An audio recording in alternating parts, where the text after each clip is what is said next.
Hello Besh! So for today's video nga is may bibilin ako pampakain sa ibon kasi naubusan na siya. So ngayon pupunta ako ngayon Besh.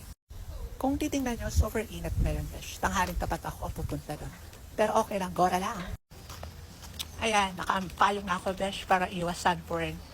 Mahirap naman maging tostado ka pa. Char. Lakad muna tayo Besh. Doon ako mag-aabang sa unahan ng tricycle. Kahit mainit, super gora lang tayo for today's video. Ayan, dito ako mag-aabang ng tricycle, Beshi. Ang hirap mag-abang pag ganitong oras, Besh. Super init talaga ng bongga. Grabe, tarik-tarik yung araw, Besh. Wala pang tricycle. And finally, nakasakay na din ang beshi nyo papunta sa bilihan ng pagkain ng ibon. At ayan, bumili na ako, Besh. Ayan, nagpa-extra si Miming. Oh. At eto na yung nabili ko, Besh, na pagkain ng ibon. So, ayun nga, Besh. Hanggang dito na lang ang aking video. Thank you for watching. Bye-bye.